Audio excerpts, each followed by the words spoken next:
யார் யாரோ வாழ்வீரே சிலுவையை கண்டீரோ, சிலுவைக்காய் பணி செய்ய வாரீரோ. கிறிஸ்துவுக்குள் பிரியமானவர்களே, மரணத்தை ஜெயித்து உயிரோடு எழுந்த ஆண்டவர் இயேசு கிறிஸ்து நாமத்தினாலே எஸ்எம்பியும் என்ஜிபியும் மிஷனரி இயக்கத்தின் சார்பிலே உங்கள் அனைவருக்கும் அன்பான வாழ்த்துக்களை கூறி, எழுந்து கட்டுவோம் வாருங்கள் என்ற நிகழ்வுக்கு உங்களை அன்போடு கூட நான் அழைக்கிறேன். நம்முடைய ஆண்டவராகிய இயேசு கிறிஸ்து மரணத்தை ஜெயித்து உயிரோடு எழுந்த பின்பு தம்முடைய சீசர்களை பார்த்து சொன்ன வார்த்தை, மனம் திரும்புதலும் பாவ மன்னிப்பும் எருசலேம் தொடங்கி உலகமெங்கிலும் இருக்கிற சகல ஜனங்களுக்கும் சாட்சியாய் பிரசங்கிக்கப்பட வேண்டும் என்று அவர் சொன்னார். அவர் சொன்ன வசனத்தின் அடிப்படையில் ஒரு 70 பேர் கொண்ட குழுவாக இந்தியாவுக்கு நற்செய்தியை பணியை அறிவிக்கிற பணிகளில் நாங்கள் ஈடுபட்டிருக்கிறோம். ஆண்டவருடைய பெரிய கிருபையினாலே இந்தியாவின் 25 மாநிலங்களிலேயும் அண்டை நாடாகிய நேபாள், பூட்டான், பங்களாதேஷ் பகுதிகளில் சுமார் 250 மிஷனரிமார் 138 விதமான இன மக்களுக்கு இயேசு கிறிஸ்து ஒருவர் மூலமாக மட்டுமே பரலோகம் செல்ல முடியும், வேறு வழியே இல்லை என்பதை தெளிவாக சாட்சியோடு கூட அறிவித்து வருகிறோம். இதுவரையிலும் செய்த ஊழியத்தின் விளைவாக சுமார் 8700 பேர் திருமுழுக்கெடுத்து முதல் தலைமுறை கிறிஸ்தவர்களாக தங்களை இணைத்திருக்கிறார்கள். அது மாத்திரமல்ல, சுமார் 863 கிராமங்களிலே முதல் தலைமுறை கிறிஸ்தவர்களாக இயேசுவை ஆராதிக்கிறார்கள். அருமையானவர்களே, இதுவரையிலேயும் ஆண்டுடைய பெரிய கிருபையினாலே 59 கிராமங்களிலே ஆலயங்களை கட்டி பிரதிஷ்டை செய்வதற்கு ஆண்டவர் உதவி செய்திருக்கிறார். 25 இடங்களிலே ஆலய கட்டுமான வேலைகள் நடந்து கொண்டிருக்கிறது. அதோடு கூட ஒரு 90 இடங்களிலே ஆலயம் கட்டுவதற்கான இடங்களை தெரிவு செய்து அஸ்திபாரம் போட்டு ஸ்பான்சர் எதிர்பார்த்து காத்திருக்கிறோம். தேசம் எங்கிலேயும் எங்களோடு கூட சேர்ந்து இந்த நற்செய்தி அறிவிக்கிறதற்கு சுமார் 360 அப்ளிகேஷன் எங்களுடைய அலுவலகத்தில் காத்திருக்கிறது. ஜெபம் பண்ணிக்கொள்ளுங்கள். ஒரு மிஷனரி ஸ்பான்சர்ஷிப்பாக ஒருவர் முன் வரும்போது உடனடியாக ஒரு ஊழியரை நாங்கள் எடுக்கிறோம். இவ்விதமாக நாளுக்கு நாள் இந்த மாதத்தில் மாத்திரம் இதுவரையிலேயும் 10 ஊழியர்களை நாங்கள் தெரிந்தெடுத்திருக்கிறோம். அருமையானவர்களை, இன்னும் அதிகமான ஊழியர்களை தெரிந்தெடுக்க வேண்டியதாக இருக்கிறது. நாம் இப்படி அதிகமான ஊழியர்களை எடுத்து அனுப்ப தினந்தோறும் கர்த்தர் மகிமையாக ஞானஸ்நானம் கொடுக்க முடியும். தினந்தோறும் ஒரு ஆலயம் கட்ட வேண்டும், ஆலயம் உருவாக்க வேண்டும் என்று நாங்கள் தரிசன திட்டத்தை முன்வைத்து ஜெபம் பண்ணி கொண்டிருக்கிறோம். ஒவ்வொரு நாள் காலை 4:30 மணியிலிருந்து 8 மணி வரையிலையும் திறப்பின் வாசலில் நின்று மன்றாடி தேசத்தின் ரட்சிப்புக்காக, ஊழியங்களை ஆதரிக்கிற மக்களுக்காக, உலக சமாதானத்துக்காக இயேசுவினிடத்தில் நாங்கள் ஜெபம் பண்ணுகிறோம். அன்புக்குரியவர்களே, ஜெபத்தை கேட்ட ஆண்டவர் நம்முடைய இந்திய திருநாட்டிலேயும் நம்முடைய அண்டை நாடாகிய நேபாள், பூட்டான் பகுதிகளிலேயும் ஏராளமான அற்புதங்கள், அடையாளங்களை ஆண்டவர் செய்திருக்கிறார். அருமையானவர்களே, கடந்த நாட்களில் ராஜஸ்தானில் ஒரு கிராமத்தில் நின்று இயேசுவின் அன்பை ஒரு வீட்டில் சொல்லி கொண்டிருக்கும் போது ஒரு அசுத்த ஆவி அலற அடித்து கொண்டு ஓடி வந்து இயேசுவே பெரியவர் என்று சொல்லி அந்த அசுத்த ஆவி கதற ஆரம்பித்தது. இயேசுவின் நாமத்தினாலே இந்த உடலை விட்டு வெளியே போ என்று சொன்ன உடனே அந்த உடலிலே இருந்த அசுத்தாவி சொல்ல ஆரம்பித்தது, இந்த ஜனங்கள் என்னுடைய ஜனங்களை விட்டு நான் எப்படி போக முடியும் என்று சொல்லும்போது, இந்த ஜனங்கள் இயேசுவின் ஜனங்கள், இவர்களுக்காக இயேசு கிறிஸ்து ரத்தம் சிந்திருக்கிறார், உனக்கும் அவர்களுக்கு சம்பந்தம் கிடையாது என்று சொல்லும்போது அந்த பொல்லாத ஆவி எல்லார் மக்கள் மத்தியிலே அலக்கழித்து, ஐயோ நான் ஓடி போகிறேன் என்று சொல்லி அந்த ஆவி ஓடி போனது. இப்படி நம்முடைய நாட்டில் அசுத்தாவினாலே அலக்களிக்கப்பட்டிருக்கிற ஜனங்களை இயேசு கிறிஸ்து விடுவிக்கிறார். அது மாத்திரமல்ல அன்பானவர்களே, பல கிராம தலைவர்கள், கிராம பூஜாரிகள் இயேசு கிறிஸ்துவின் அன்பை இந்த நாட்களில் கண்டு வருகிறார்கள். அருமையானவர்களே, பல இடங்களில் இன்றைக்கு இந்த கிராமத்துக்குள்ளாக வேற்று மார்க்கத்தார் கிடையாது, ஆகவே இங்கே யாரும் இயேசுநாதரை பற்றியோ வேறு மார்க்கத்தை பற்றியோ பிரச்சாரம் பண்ண வராதிங்கன்னு சொல்லி பல இடங்களிலே காவி கொடிகளை ஏற்றி வைத்து அதோடு கூட ஒரு போர்டையும் வைத்து விடுகிறார்கள். ஆக அப்படிப்பட்ட இடங்களுக்கு நாம் செல்வது கிடையாது. என்றாலும் இயேசு கிறிஸ்துவனுடைய வல்லமை அப்படிப்பட்ட இடங்களையும் சந்திக்க ஆரம்பிக்கிறது. அன்புக்குரியவர்களே, நம்ம சொல்கிற இந்த நற்செய்தி ஜனங்களுடைய இருதயத்தில் இருக்கிற வேதனைகளை நீக்கிறதோடு ஜனங்களுக்கு இருக்கிற வியாதியிலிருந்து அவர்களை விடுவிக்கிறது. ஏராளமான உதாரணங்களை என்னால் சொல்ல முடியும். அருமையானவர்களே, ராஜஸ்தானில் ரஞ்சித் பட்டேல், அவர் ஒரு பால் வியாபாரி, பட்டேல் சமூகத்தை சார்ந்தவர். அருமையானவர்களே, அவருக்கு ஒரு பொல்லாத ஆவியினுடைய அலக்களிப்பு, அவருடைய மனைவிக்கு சரீர உபாதைகள், குடும்பத்தில் நிம்மதி கிடையாது. அருமையானவர்களே, பால் வியாபாரம் செய்து சம்பாதித்தும் சமாதானம் இல்லையே, நான் எங்கே செல்வது என்று அவர் தத்தளித்து கொண்டிருக்கும் போது தான் 40 கிலோமீட்டர் தூரத்தில் இயேசுவை பற்றி ஆராதிக்கிறார்கள் என்கிற செய்தியை கேள்விப்பட்டு அங்கே சென்றிருக்கிறார். அருமையானவர்களே, நாங்கள் போயிருக்கும்போது சொன்னார், ஐயா நான் தான் இந்த வட்டாரத்தில் முதலாக இயேசுவை ஏற்றுக்கொண்டேன். அங்கே ஒரு ஆலயத்தை கட்டி பிரஸ் செய்திருக்கிறோம். அதை சுற்றி 25 கிராமங்கள் இருக்கிறது. எங்கேயுமே தேவாலயம் கிடையாது. எல்லா இடத்துக்கும் நாங்கள் போய் இப்போ இந்த இயேசுவின் அன்பை சொல்கிறோம், அங்கெல்லாம் நம்ம சபை கட்டணும்னு சொல்லி எங்களிடத்தில் கேட்டுக்கொண்டார். என் அன்புக்குரியவர்களே, ஜனங்கள் தேவையோடு இருக்கிறார். சொல்லும்போது ஒரு குடும்பத்தில் பிறந்த குழந்தை எல்லாமே இறந்து, கடைசியாக ஒரு குழந்தை பிறந்து அதுக்கு கிட்னி செயல்பாடு கிடையாது, பேச்சு மூச்சு இல்லாமல் கிடந்திருக்கு. ஆனால் உயிர் மூச்சு மட்டும் இருந்திருக்கு. எல்லா குழந்தையுமே இறந்து தான் பிறக்கணும். அந்த இருந்து ஒரு குழந்தைக்கு மட்டும் உயிர் மூச்சு. ஆகவே ரஞ்சித் பட்டேல் குழுவாக சென்று அவரிடத்தில், நீங்கள் எங்கள் ஜெபத்துக்கு வாங்க, உங்களுக்கு ஏசப்பா நிச்சயமாக விடுதலை தருவார். உங்கள் மேலே இருக்கிற அந்த சாபம், உங்கள் வீட்டில் இருக்கிற அந்த உபாதைகள் எல்லாவற்றையும் இயேசு கிறிஸ்து சிலுவையிலே மரித்து அவருடைய இரத்தத்தினால நமக்கு விடுதலை உண்டு, விசுவாசத்தோடு வாங்கன்னு சொல்லி அழைத்தார். ஜெபித்துவிட்டு போனார். அவர் ஜெபம் பண்ணிட்டு போனதுக்கப்புறம் தான் அந்த வீட்டில் பார்த்தீங்கன்னா அந்த குழந்தை கொஞ்சம் அழ ஆரம்பித்தது, அப்படியே யூரின் போக ஆரம்பித்தது, கொஞ்சம் கொஞ்சம் மாற்றங்கள் வர ஆரம்பிச்சது. ஆக அந்த குடும்பத்தார் குழந்தையோட தேவாலயத்துக்கு வந்தார்கள். அங்கே இருந்து போன பின்பு அந்த குழந்தையுடைய சரீரத்தில் மாற்றம். அருமையானவர்களே, இதை கேட்டு பக்கத்து வீடு அக்கத்து வீடுன்னு சொல்லி ஒரு 22 பேர் கொண்ட ஒரு சபை இப்பொழுது அங்கே உருவாகி அந்த கிராமத்தில் இருந்த சாபக்கேடான நிலைகள் மாற்றப்பட்டிருக்கிறது. அருமையானவர்களே, இப்படி இயேசு கிறிஸ்துவனுடைய அன்பு, அவருடைய வல்லமை தேசம் எங்கிலேயும் பரவி கொண்டிருக்கிறது. அன்புக்குரியவர்களே, நாம் ஆண்டுடைய பெரிய கிருபையினால 8 இடங்களில் ஆதிவாசி குழந்தைகளுக்கு என்று சொல்லி விடுதி வைத்திருக்கிறோம். உத்தரப்பிரதேசத்தில் இன்னும் 2 விடுதி ஆரம்பிக்க வேண்டியதாக இருக்கிறது. இந்த மாதத்தில் நான் திரிபுரா மாநிலம் சென்று அங்கு இருக்கிற நம்முடைய மணிப்பூர் விசுவாச குழந்தைகளை பார்த்து விட்டு வந்தேன். இவ்விதமாக குழந்தைகளுடைய கல்விக்கான காரியங்கள் அதிக தேவையோடு இருக்கிறோம். அருமையானவர்களே, இந்த குழந்தைகளுடைய கல்வி மூலம் பார்த்திங்கன்னா சுவிசேஷம் பல வீடுகளுக்கு செல்கிறது. இன்றைக்கு இருக்கிற அரசு சூழ்நிலைகளில் ஐஏஎஸ் போன்ற ஆஃபீஸர்கள் எங்களுக்கு கொடுக்குற அட்வைஸ் இந்த நாட்டில் நிறைய குழந்தைகளுக்கு கல்வி தேவை இருக்கிறது. ஆகவே நீங்கள் டியூஷன் சென்டர் ஆரம்பிங்க, அவர்களை கல்வி கற்பதற்கு ஏற்பாடு செய்யுங்கள். அப்போ இவ்விதமான அந்த கலவரம் எதிர்ப்பெல்லாம் தானாலே மாறிடும் அப்படின்னு சொல்லி சொல்கிறாங்க. ஆகவே அன்பானவர்களே, இன்னும் கூடுதலாக ஹாஸ்டல்ஸு, டியூஷன் சென்டர்ஸ் ஆரம்பிக்கணும். அதற்காக ஜெபம் பண்ணிடுங்க. என் அன்புக்குரியவர்களே, ஏற்கனவே நம்மகிட்ட படிக்கிற குழந்தைகளுக்கு நம்மால் சரியாக அவர்களுக்கு பராமரிக்க முடியவில்லை. ஆகவே தான் மிகவும் ஜெபம் பண்ணி யோசித்து கொண்டிருக்கிறோம். கடவுளுடைய நடத்துதல் எங்களுக்கு வேணும். அதற்காக ஜெபித்து கொள்ளுங்கள். அன்புக்குரியவர்களே, இந்த குழந்தைகள் மூலம் எப்படியெல்லாம் நற்செய்தி போகிறதுங்கிறதுக்கு ஒரே ஒரு சம்பவத்தை சொல்கிறேன். அந்த தம்பி ஹாஸ்டல்லேருந்து வீட்டுக்கு போனவன், அந்த வீட்டில் எல்லாரும் அன்றைக்கி ரொம்ப வியாதியில் படுத்துட்டாங்க.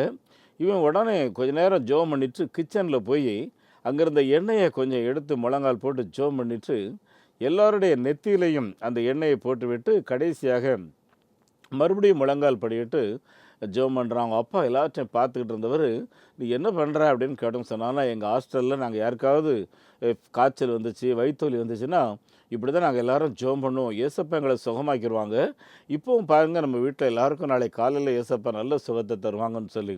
அன்புக்குரியல அந்த சிறு தம்பியினுடைய விசுவாசத்தை ஆண்டவர் கனம் பண்ணார். அடுத்த நாள் காலையில் ஒரு முழு பலத்தோடு அவன் எழுந்திருந்தான் பார்த்து. ஆகவே தான் அன்புக்குரியவர்கள், நம்ம பாலகர்களுக்கு செய்கிற இந்த ஊழியங்குறை பார்த்திங்கன்னா கபடற்ற இருதயத்தோடு அவர்கள் ஏறெடுக்கிற ஜெபத்தை ஆண்டவர் கேட்டு பெரிய காரியங்களை செய்கிறார். ஆகவே சிறுவர் ஊழியம் மிக முக்கியமான ஊழியம். ஆகவே இந்த சிறுவர் ஊழியத்தின் தேவைகளுக்காக நீங்கள் அதிகமாக ஜெபம் பண்ணிக்கிடுங்க. அருமையானவர்களே, இந்த மிஷினரி ஊழியம்னாலே பணம் கேட்பாங்க அப்படின்னு சொல்லி நிறைய பேர் நினைக்கிறாங்க. அன்புக்குரியவர்களே, 42 வருஷ காலம் மிஷினரி ஊழியத்தில் இருக்கிறேன்.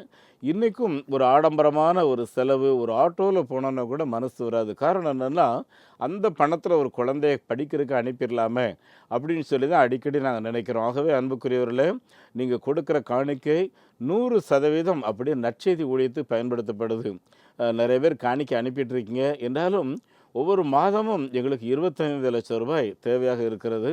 ஆகவே நீங்கள் ஜெபம் பண்ணிவிடுங்க. இன்னும் உங்களுக்கு தெரிந்தவர்கள் இடத்துல சொல்லுங்கள், இப்படி ஒரு மிஷினரி ஊழியம் இருக்குதுன்னு சொல்லுங்கள். நம்பிக்கை தொலைக்காட்சியில் நிகழ்வுகளை பார்க்க சொல்லுங்கள்.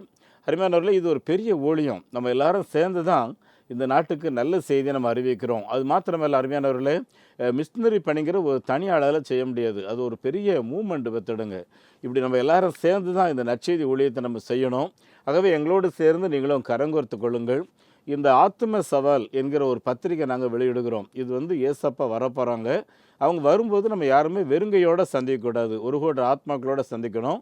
அது மாத்திரமல்ல, லூக்கா 15:10 எழுதியிருக்கு, மனம் திரும்புகிற ஒரு பாவி நிமித்தம் பரலோகத்தில் பெரிய சந்தோஷம் உண்டாயிருக்கும். பாருங்கள், சொத்து வாங்குறதுனால, பெரிய வீடு கட்டுறதுனால, நம்ம பிள்ளைகள் நல்ல டிகிரி வாங்குறதுனால, நல்ல இடத்துல கல்யாணம் பண்ணுறதுனால நமக்கு ஒரு சந்தோஷம், அது வேண்டியது. ஆனால் பரலோகத்தில் சந்தோஷம் என்னவாம் பாருங்க, ஒரு பாவி மனம் திரும்புறதுலாம் இருக்குது. ஆகவே தான் மேலவர்களே, நம்ம எல்லாரும் மிஷினரி பணியில் ஈடுபடணும்.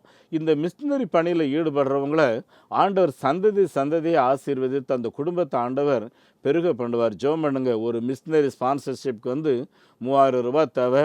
ஒரு ஆதிவாசி குழந்தை படிக்க வைக்கிற ஒரு பகுதி 600, முழுமையாக பொறுப்பெடுத்தா 1200 ரூபாய். மிஷினரி குழந்தைகளை படிக்க வைக்கிறதுக்கு 1000 ரூபாய் தேவை. ஆண்டு சுத்தமான இந்த ஆண்டில் மிஷினரிகளுடைய ஒவ்வொரு குழந்தைகளுக்கும் ஒரு சின்ன சப்போர்ட் கொடுக்கணும்னு சொல்லி ஜெபம் பண்ணிகிட்டு இருக்கேன்னா, பிள்ளைங்க படிப்புற ஊழியக்காரர்கள் மிகவும் கஷ்டப்படுறாங்க. அருமையானவர்களே, நீங்கள் அதுக்காக விசேஷமாக ஜெபம் பண்ணிடுங்க. அதே மாதிரி தேசமெங்கிலையும் ஆலயங்கள் இல்லாத இடங்களில் ஆலயம் கட்டணும். 4 லட்சம் கிராமங்களில் ஆலயம் கிடையாது. அருமையானவர்களே, இந்த ஆலயம் கட்டுவதை குறித்து நீங்கள் அதிகமாக ஜெபம் பண்ணுங்க. ஒரு ஆலயம் கட்டுறதுக்கு பக்கா ஆலயம் 1000 ஸ்கொயர் ஃபீட்டில் கட்டுறதுக்கு 7 லட்ச ரூபா வாங்குகிறோம். 5 லட்ச ரூபாய்க்கு 600 சதுர அடியில் கட்டுறோம். கச்சா ஆலயங்கள் கட்டுறோம் 3 லட்ச ரூபாய்க்கு. அன்புக்குரியவர்களே, ஜெபம் பண்ணிடுங்க. நம்ம குடும்பத்தில் இந்த வேலையிலேருந்து ரிட்டையர்ட் ஆகும் பார்த்தீங்களா, அந்த கிராஜுவேட்லேருந்து நம்ம ஒரு ஆலயம் யோசிக்கலாம். அதோடு கூட பார்த்திங்கன்னா, குடும்ப சொத்து பிரிக்கும் பார்த்தீங்களா, சொத்து பிரிக்கும்போது ஒரு 10% இயேசுவுக்குன்னு சொல்லி எல்லாரும் சேர்ந்து பிளான் பண்ணிட்டா பிரம்மாண்டமான ஆலயங்கள் கட்டலாம் பார்த்துக்குங்க. என் அன்புக்குரியவர்களே, ஆகவே ஆலயம் கட்டுங்கிறது ஒரு மலை மாதிரி நினைக்காதீங்க. உங்கள் குடும்பத்தில் எடுக்கிற அந்த பொருத்தனை உங்கள் பிள்ளைகளுக்கும் அதற்கான ஆசீர்வாதத்தை ஆண்டவர் கொடுக்கும். ஆகவே அன்புக்குரியவர்களே, உங்களுடைய ஜெபம், உங்களுடைய ஊக்கம் எங்களை அதிகமாக ஊக்குவிக்கிறது. உங்களுக்காக நாங்கள் ஆண்டவரை அதிகமாக ஸ்தோத்திரிக்கிறோம். உங்களுக்காக நாங்கள் தொடர்ந்து ஜெபம் பண்ணுறோம். அதோடு கூட நம்ம கட்டியிருக்கிற ஆலயங்களில் தொழில் பயிற்சியை உருவாக்க வேண்டியதாக இருக்கிறது. அடல் லிட்ரேசி, முதியோர் கல்வி, அதோடு கூட டெய்லரிங், கம்ப்யூட்டர் போன்ற காரியங்களை நாங்கள் செய்து கொண்டிருக்கிறோம். இதற்காகவும் நீங்கள் ஜெபித்து கொள்ளுங்கள். அன்புக்குரியவர்களே, இந்த நாட்டில் ஒருவர் கூட நரகம் போகக்கூடாது அப்படின்னு சொல்லி அருமையானவர்களே, நம்ம ஜெபிக்கிறோமோ இல்லையோ, உலக நாடுகளில் இருக்கிற தலைவர்கள் இந்தியாவின் ரட்சிப்புக்காக கண்ணீரோட ஜெபம் பண்ணுறாங்க.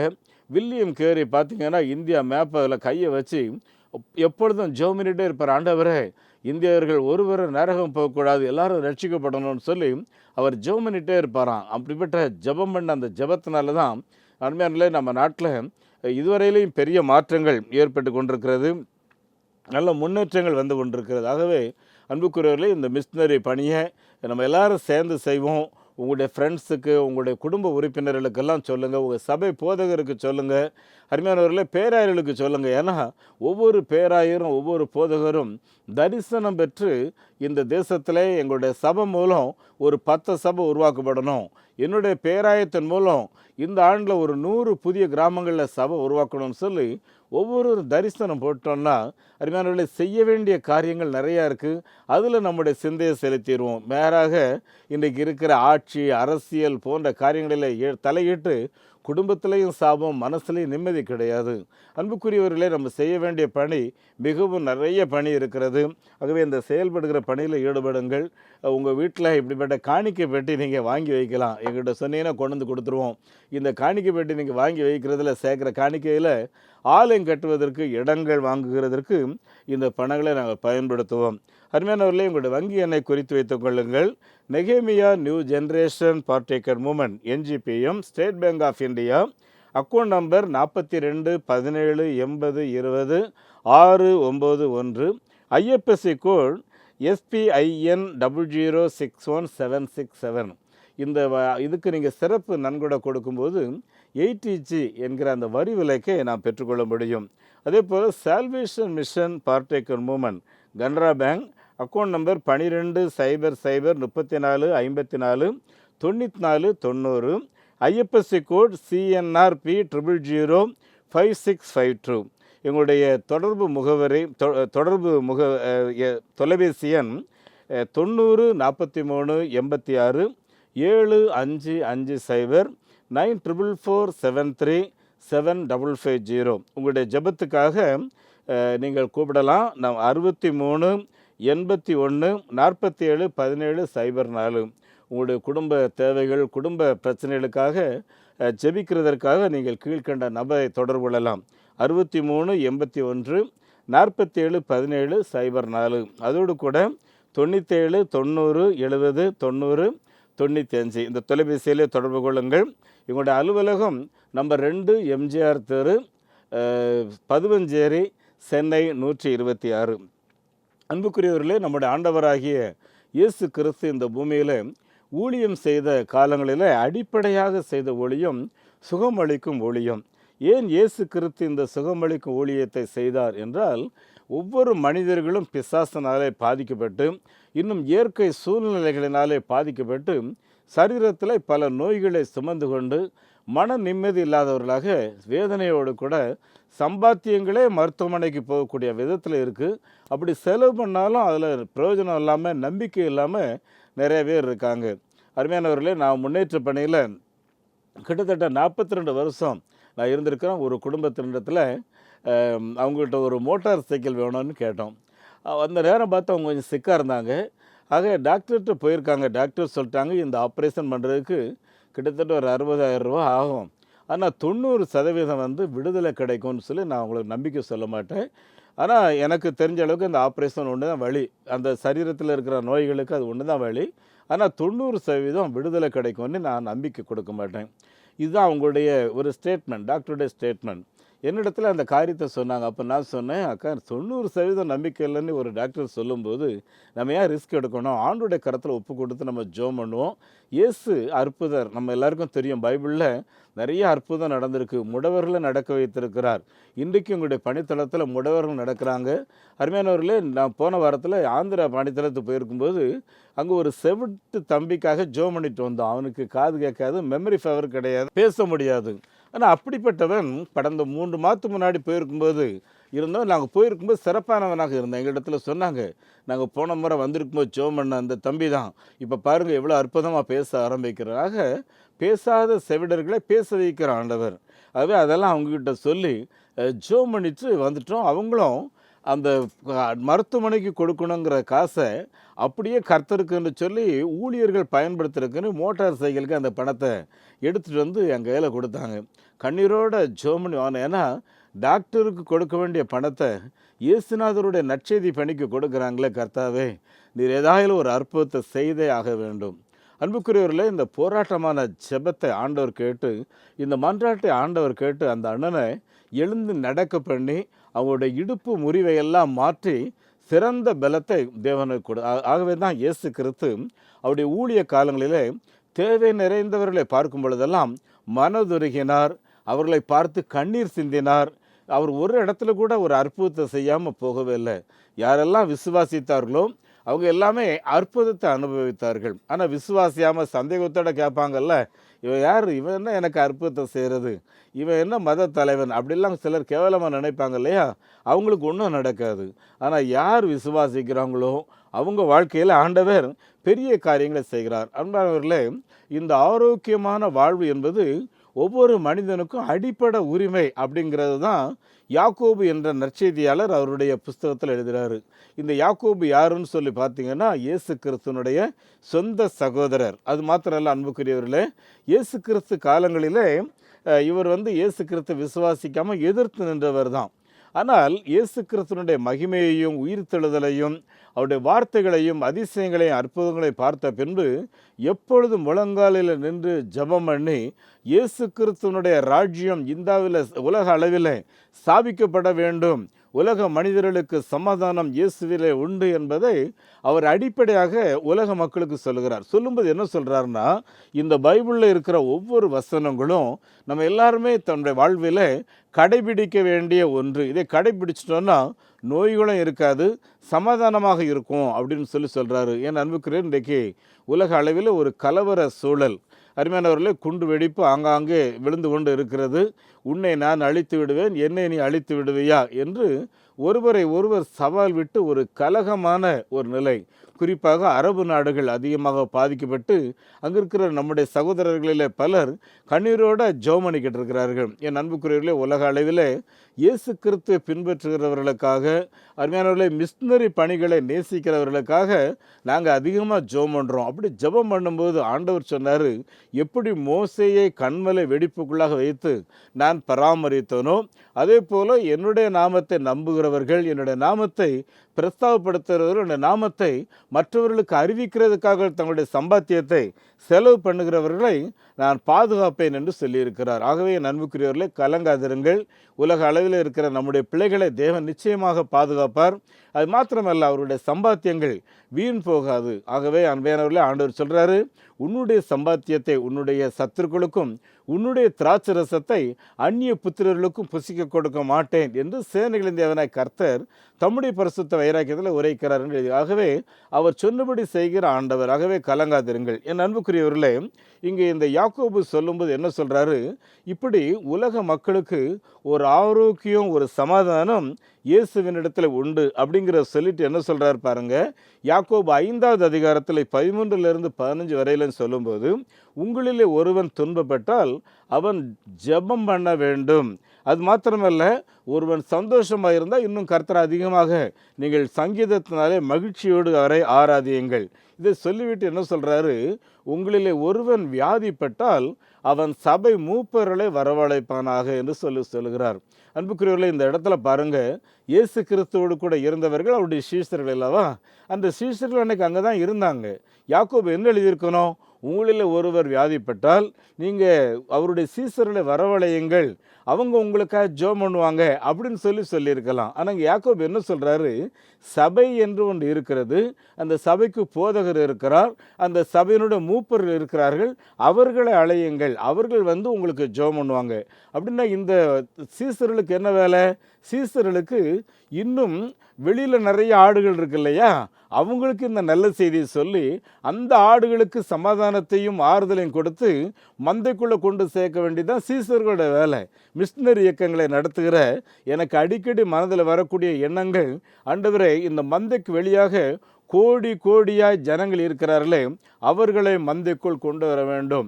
மந்தைக்குள் கொண்டு வந்தவர்களை மேய்ப்பதற்கு பரிசுத்த ஆவியானவர் இருக்கிறார்.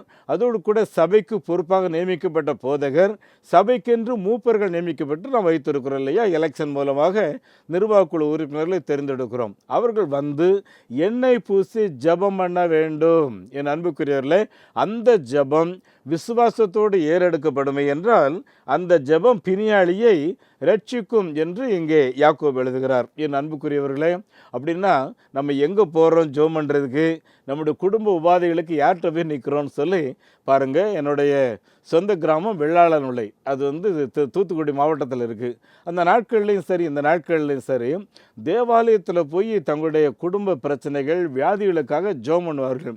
அங்கே குத்து விளக்கு வைக்கப்பட்டிருக்கும். அந்த குத்து விளக்கில் லேசாக விளக்கு எரிஞ்சிட்ருக்கும், தேங்காய் எண்ணெயை ஊற்றி வச்சுருப்பாங்க. அருமையானவர்களே, எனக்கு தெரிந்து சொல்லுவாங்க, வயிற்று வலி இருக்குது, நீ கோயிலில் போய் ஜெபம் பண்ணிவிட்டு அந்த எண்ணெயை கொஞ்சம் எடுத்துகிட்டு வந்து வயிற்றில் போடு. கால் வலி, ஏன்னா தோட்ட வேலைக்கு போயிட்டு வந்திருப்பாங்க, ரொம்ப தூரம் நடந்து கடற்கரை அந்த அந்த ஆற்று மணல்களில் நடந்து வந்திருப்பாங்க, கால் வலிக்கு அந்த எண்ணெயை பூச சொல்வார்கள். அன்பானவர்களே, அப்படி பூசி சுகம் பெற்றவர்கள் எத்தனையோ பேர் பார்த்துங்க. ஆகவே தான் சபைகளில் இருந்து வரவழைப்பாராக என்று எழுதியிருக்கு. இப்படி ஜெபித்த ஜெபத்தை ஆண்டவர் கேட்டு பெரிய காரியங்களை செய்திருக்கிறார். அன்பானவர்களே, இப்படி ஜெபம் பண்ணும்போது இந்த யாக்கோபு என்ன சொல்கிறார் பாருங்க, நீங்கள் சரீர சுகத்துக்காக ஒருவருக்கொருவர் இணைந்து ஜெபம் பண்ணுங்கள், அதாவது ஒரு மனதோட ஜெபம் பண்ணுங்கள் அப்படின்னு சொல்லி எழுதுகிறாரு. அன்புக்குரியவர்களே, இந்த ஒரு மனதோடு நம்ம ஏன் ஜெபம் பண்ணணும் அப்படின்னு சொல்லி பார்த்தீங்க அப்படின்னா, அன்பானவர்களே, எங்கே 2 பேர் உண்டோ அங்கே கர்த்தருடைய ஆவியானவர் உண்டு. கர்த்தருடைய ஆவியானவர் எங்கே உண்டோ அங்கே விடுதலை உண்டு என்று வேதம் சொல்கிறது. அன்புக்குரியவர்களே, அப்படின்னா நமக்குள்ள ஒரு மனம் வரணும்னா நமக்குள்ள இருக்கிற வேறுபாடுகள், கசப்புகள், அருமையானவர்களை வெறுப்புணர்ச்சியை நாம் எடுத்து போட வேண்டும். அன்புக்குரியவர்களே, இதில் ஒரு மனதோட ஜெபம் பண்ணுங்க அப்படின்னு சொல்லும்போது யாக்கோபு அடுத்து என்ன சொல்கிறாரு, உங்களுக்குள்ள இருக்கிற கருத்து வேறுபாடுகளை நீங்கள் எடுத்து போடுங்கள் அப்படிங்கிறாரு. என் அன்புக்குரியவர்களே, நம்ம நற்செய்தி அறிவிக்கிற ஊழியத்தில் அடிக்கடி சொல்லக்கூடிய காரியம்லாம், உங்கள் குடும்பத்தில் அற்புதம் நடக்கணும், எங்கள் வியாதி சுகமாகணும், உங்கள் குடும்பத்தில் குழந்தை பிறக்கணும், ஆம்பளை பிள்ளை பிறக்கணும்னு நிறைய பேர் ஜெபம் பண்ணுவாங்க. எல்லாம் நடக்கணும்னா முதல்ல மற்றவர்களை மன்னியுங்கள். அன்புக்குரியவர்களே, இதை சொல்லக்கூடிய வார்த்தை என்னென்றால், கசப்பு, வைராக்கியம், வெறுப்பு நம்ம உடல்ல வியாதியை கூட்டிடுறது பெற்றுடுங்க. அன்புக்குரியவர்களே, இது ஆசீர்வாதத்தை தடுக்கிறது. ஆகவே தான் அன்புக்குரியவர்களே, உங்களுடைய கருத்து வேறுபாடுகளை எடுத்து போடுங்கள், அதை தூக்கி எரித்து ஆண்டுடைய கரத்தில் ஒப்பு கொடுங்கள் என்று சொல்லி ஜெபம் பண்ணுறோம். அன்புக்குரியவர்களே, சமீபத்தில் ஒரு வீட்டுக்காக ஜெபம் பண்ண போயிருக்கும்போது அந்த வீட்டில் இருக்கிற போராட்டங்களெல்லாம் சொல்லி கொண்டிருந்தார்கள். எனக்கு சில ஆண்டுகளுக்கு முன்பு அந்த குடும்பத்தை பற்றி தெரியும். அப்போ சொன்ன அவங்ககிட்ட, இப்படி இருந்த அந்த வீட்டில் இன்றைக்கி இந்த விதமான நிலைகள் வந்திருக்கிறதுனா, ஒருவேளை நான் சொல்கிறேன், தப்பாக நினைக்காதீங்க, உலக பிரகாரமான காரியங்களுக்கு முக்கியத்துவம் கொடுத்து கர்த்தரை வைக்க வேண்டிய இடத்துல உலகத்தை வைத்து விட்டீர்கள். ஆகவே தான் இங்கே இந்த பிரச்சனை. ஆகவே இன்றைக்கு ஒரு தீர்மானம் எடுங்க. ஆண்டவரே, நாங்கள் மறுபடியும் உம்முடைய சிலுவையை பிரியப்படுத்துவதற்கும் உம்முடைய வார்த்தையை பிரியப்படுத்துவதற்கும் ஆண்டவரே உமக்கு பிரியமில்லாத எந்த காரியத்தை செய்ய மாட்டோம்னு சொல்லி இன்றைக்கு ஒப்பு கொடுங்க. ஒப்புரவாக வேண்டியவர்களோடு கூட ஒப்புரவாகுங்கள். உங்களுடைய வியாதிகள் உங்களை விட்டு நிச்சயமாக நீங்கி போகும். உங்களுடைய மனஸ்தாபங்கள் மன்னிக்கப்படும் போது உங்களுடைய குடும்பத்தில் சமாதானம் நிலவும் என்று சொல்லி அவரிடத்துல சேலஞ்ச் பண்ணிவிட்டு வந்தேன். என் அன்புக்குரியவர்களே, இந்த யாக்கோபு இதை குறித்து மேலும் சொல்லும்போது, யாக்கோபு 5வது அதிகாரம் 16 வசனத்தில் நீதிமான் செய்யும் ஊக்கமான ஜபம் மிகவும் பலன் உள்ளது என்று சொல்லுகிறார். நீதிமான் செய்யும் ஊக்கமான ஜபம் என்று சொல்லும்போது, எலியாவை குறித்து சொல்லும்போது, எலியா நம்மை போல ஒரு பாடுள்ளவன் என்றாலும் அவன் ஜபம் பண்ணும்போது ஆண்டவர் 3 வருஷம் மழையை நிறுத்தி வச்சிருந்தார். அவர் ஜபம் பண்ணும்போது மறுபடியும் மழையை பெய்தார். அந்த நீதிமானின் ஜபத்தை ஆண்டவர் கேட்டிருப்பாருன்னா உங்கள் ஜெபத்தையும் ஆண்டவர் நிச்சயமாக கேட்பார். ஆகவே அன்புக்குரியவர்களே, நாம் ஜெபிக்கிற போது அந்த எலியாவை போல நீதிமான்களாக மாறி ஆண்டவருடைய வல்லமைக்காக நாம் ஜெபிக்க வேண்டும். அன்புக்குரியவர்களே, அப்படி இருக்கும் நம்முடைய குடும்பத்தில் இருக்கிற நோய்கள், நம்முடைய குடும்பத்தில் இருக்கிற சாபக்கேடுகள், நம்முடைய வீட்டில் கையிட்டு செய்கிற காரியங்களில் விருத்தி காணாமல் நாளுக்கு நாள் நம்ம தரைமட்டமாக போயிட்டு இருக்கிற காரியத்திலிருந்து விடுதலை அடைவதற்கு இயேசு கிறிஸ்துவுடைய குடும்பத்தில் அற்புதத்தை செய்வாராக. உங்களுக்காக நான் ஜெபிக்க விரும்புகிறேன். எங்கள் பரலோகத்தின் நல்ல தந்தையே, இந்த வசனங்களை கேட்டுக்கொண்டிருந்த உங்களுடைய பிள்ளைகள் ஒவ்வொருவருக்காக நான் உம்மை ஸ்தோத்தரிக்கிறேன். தகப்பனே, இவைகள் 60, 30, 100மாக பலன் கொடுத்து ஆண்டவரே, உம்முடைய பிள்ளைகள் எல்லாருடைய சரீரத்திலையும் ஒரு தெய்வீக ஆரோக்கியத்தை காணும்படி, மன வேறுபாடுகள், கசப்புகளை களைந்து உம்முடைய தெய்வீக அன்பை ருசி பார்க்கும்படி இயேசுவே நீர் கிருபை பாராட்டும்படி செபிக்கிறோம். அப்படியே நீர் செய்கிறதற்காக உமக்கு ஸ்தோத்திரம். தொடர்ந்து உம்முடைய நாமத்தை மையப்படுத்தும் ஆண்டவரும் மரமி இரட்சகருமாகிய இயேசு கிறிஸ்து நாமத்தில் ஜெபங்களும் நல்ல பிதாவே, ஆமேன். நம்முடைய ஆண்டவர் இயேசு கிறிஸ்துவனுடைய கிருபையும் பிதாவாகிய தேவனுடைய அன்பும் பரிசுத்த ஆவியானவருடைய நடத்தல் பிரசன்னம் ஆசீர்வாதம் நம் அனைவரோடும் தங்கியிருப்பதாக. ஆமேன். இந்த மாபெரும் நற்செய்தி பணியில் ஒரு ஆதிவாசி குழந்தைய நீங்கள் 600 ரூபாய் கொடுத்து படிக்க வைக்கலாமே, உங்களால் ஏன்ற தொகையை கொடுத்து ஒரு ஆலயங்கள் கட்டுவதற்கு தீர்மானம் எடுக்கலாமே, உங்களுடைய பங்குகள் என்ன?